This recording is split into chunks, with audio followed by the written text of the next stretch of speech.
বিপদ যতই বড় হোক, ইনশাআল্লাহ এই দোয়াটি 7 বার পড়ুন। সন্ধ্যার আগেই বিপদ কেটে যাবে, সারা জীবন সুখে শান্তিতে থাকবেন। প্রিয় ভাই, আপনার জীবনে যখন বিপদে পড়বেন, বিপদে পড়ে গিয়েছেন, বিপদে আছেন, অনেক বড় বিপদ, তা আমি এমন একটি দোয়ার কথা বলবো,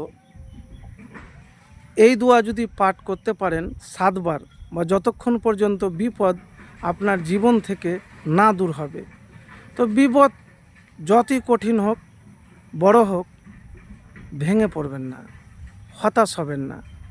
নিজের ওপর সাহস রাখুন, বিশ্বাস রাখুন, আর আল্লাহর কাছে বারবার দোয়া করুন। তা আমি এমন একটি দোয়ার কথা বলবো, সেটি আমার কোনো বানানো দোয়া নয়।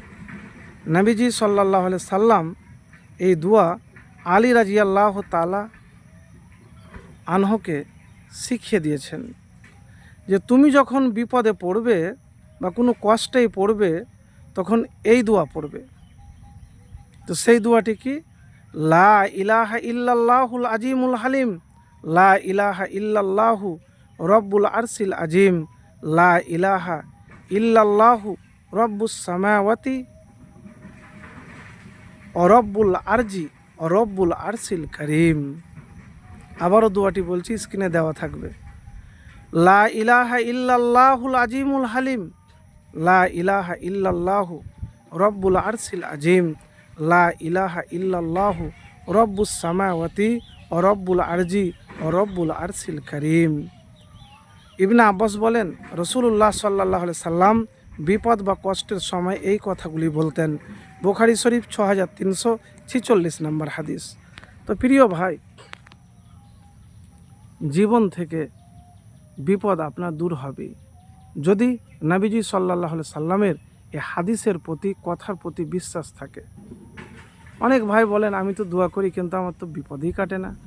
তো আমি সেই ভাইকে বলবো, আপনি দোয়া যখন করবেন, আমি প্রত্যেকটা ভিডিওতেই বলি যে দেখেন, ধৈর্য ও ধারাবাহিকতা এটি খুবই গুরুত্বপূর্ণ জিনিস। এই ধৈর্য ধারাবাহিকতা না থাকলে, বিশ্বাস ভরসা না থাকলে আমল করে লাভ হবে না ভাই। বিপদে পড়ে আছেন, কষ্টে আছেন, আল্লাহ রাব্বুল আলামিনের কাছে বলবেন, আল্লাহ আমি যে অবস্থায় আছি ভালো আছি, আলহামদুলিল্লাহ।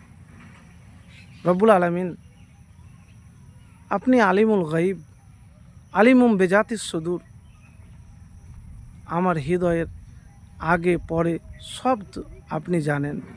আমার এই কষ্টগুলি, আমার বিপদগুলি তুমি দূর করে দাও। এইভাবে আল্লাহ রাব্বুল আলামিনের কাছে দোয়া করবেন, এবং মানুষকে দেখানো নয়, গোপনে আপনার কষ্টের, আপনাদের বিপদের কথাগুলি আল্লাহকে বলতে শিখুন, বারবার বলুন, দোয়া করুন। আর দুরূদ শরীফ পাঠ করতে মিস করবেন না। আল্লাহুম্মা সাল্লি আলা মুহাম্মাদিন ওয়া আলা আলি মুহাম্মাদ কামা সাল্লাইতা আলা ইব্রাহিমা ওয়া আলা আলি ইব্রাহিমা ইন্নাকা হামিদুম মাজিদ। আল্লাহুম্মা বারিক আলা মুহাম্মাদিন ওয়া আলা আলি মুহাম্মাদ কামা বারাকতা আলা ইব্রাহিমা ওয়া আলা আলি ইব্রাহিমা ইন্নাকা হামিদুম মাজিদ। দুরূদ শরীফ বেশি বেশি করে পাঠ করবেন। তো প্রিয় ভাই, যতই বড় বিপদে পড়েন না কেন, আপনি এই দোয়া 7 বার বা যতক্ষণ পর্যন্ত বিপদ না কাটবে পড়বেন। দেখবেন, হতে পারে যদি দোয়া কবুল হয়, আপনার সন্ধ্যার আগেই বিপদ কেটে যাবে, সারা জীবন সুখে শান্তিতে থাকবেন ইনশাআল্লাহ।